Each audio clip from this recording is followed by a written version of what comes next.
यहाँ पर हम समझ रहे हैं हमारी एक्सरसाइज 2.1 होने के बाद जैसे हम एक्सरसाइज 2.2 पर आएंगे, तो एक्सरसाइज 2.2 पर आने से पहले हमें कुछ टर्म के बारे में यहाँ पर समझ लेना चाहिए और कुछ रिलेशन के बारे में हमको यहाँ डिस्कस कर लेना चाहिए कि आखिर ये जो रिलेशन होता है ये क्या होता है।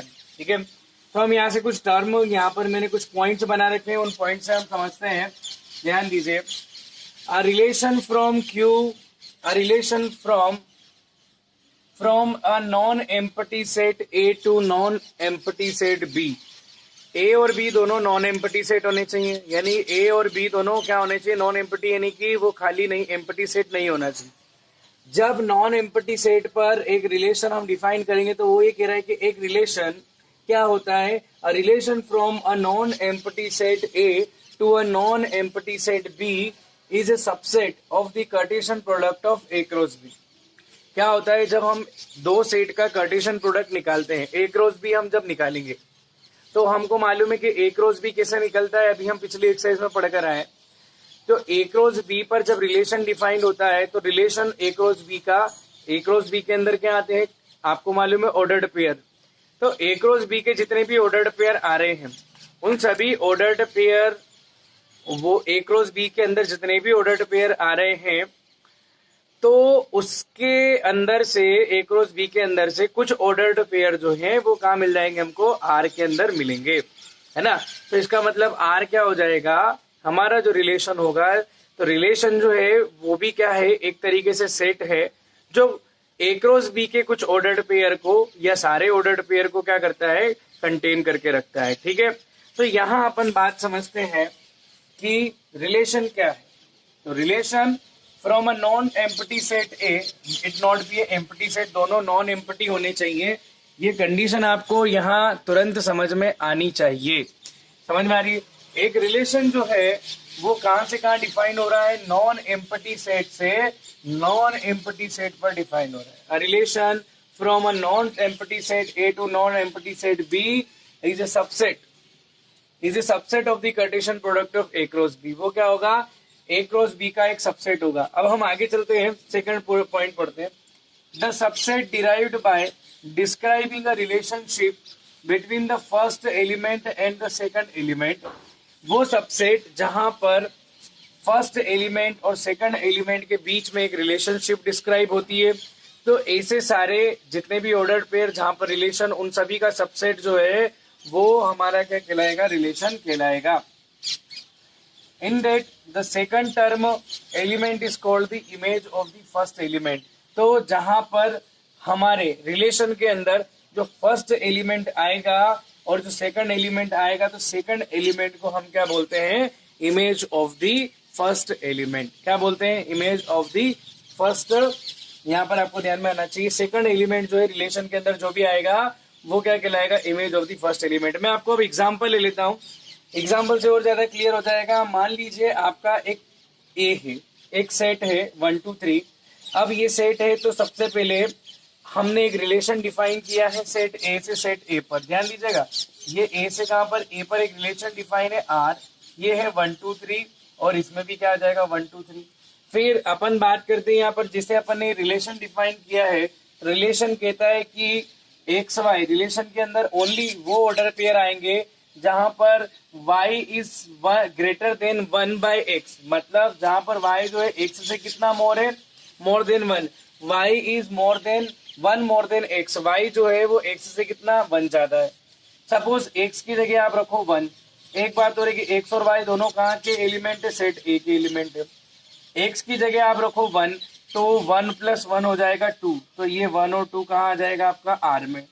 फिर दूसरा, यहाँ 2 रखो तो 2 और 1 हो जाएगा 3, तो 2 3 का आ जाएगा आर में। जब हम यहाँ 3 रखेंगे तो यहाँ बनता है 4, तो 3 और 4 बनता है। तो लेकिन हमारे पास 4 इस सेट में नहीं है, सेट ए में, इसलिए हम वो नहीं लेंगे। अब आप देखो कि अगर मैंने सेट ए का ए से, क्योंकि रिलेशन हम ए से ए में डिफाइन कर रहे हैं, तो अगर आपका रिलेशन आर, अगर रिलेशन आर ये दे रखा है, तो सबसे पहले हम क्या कर लेते हैं, ए का कार्टेशियन प्रोडक्ट निकाल लेते हैं ए से ए पर। ए से ए का हम कार्टेशियन प्रोडक्ट निकालते हैं, तो आपको मालूम है कि ए क्रॉस ए कैसे निकालते हैं, तो ये सारे अपने पास पॉसिबल ऑर्डर्ड पेयर बन गए।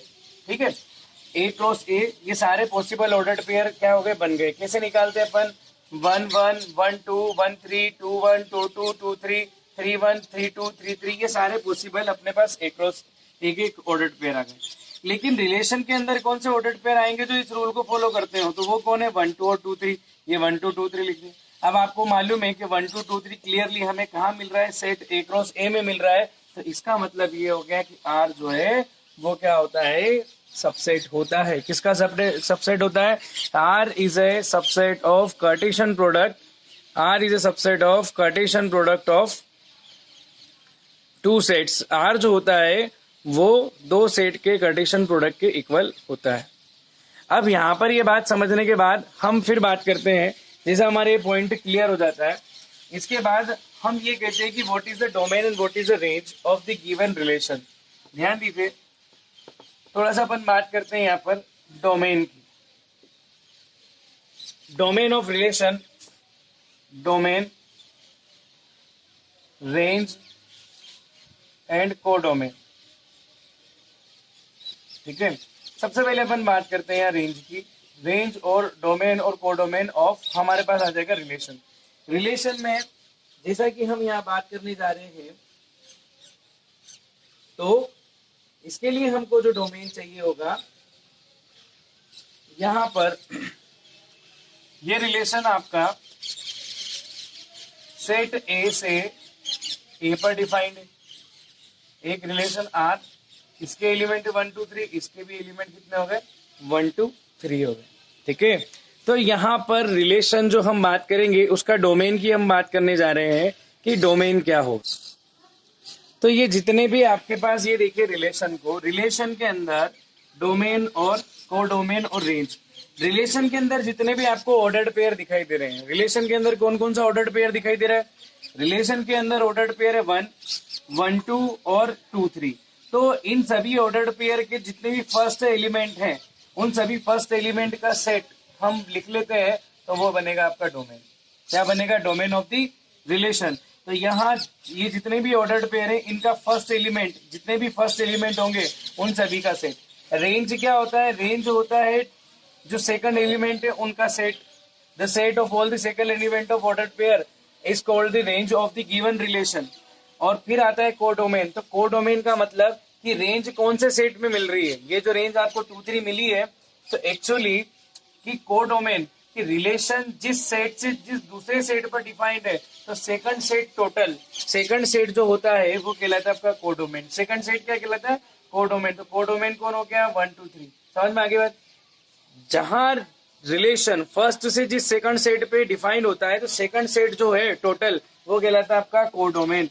तो इस रिलेशन की कोडोमेन क्या होगी, 1 2 3। रेंज हो गई इसकी कौन सी, 2 3, और डोमेन हो गई इसकी 1 2। Domain the collection of all the elements of first elements of ordered pair, and its set is called the domain.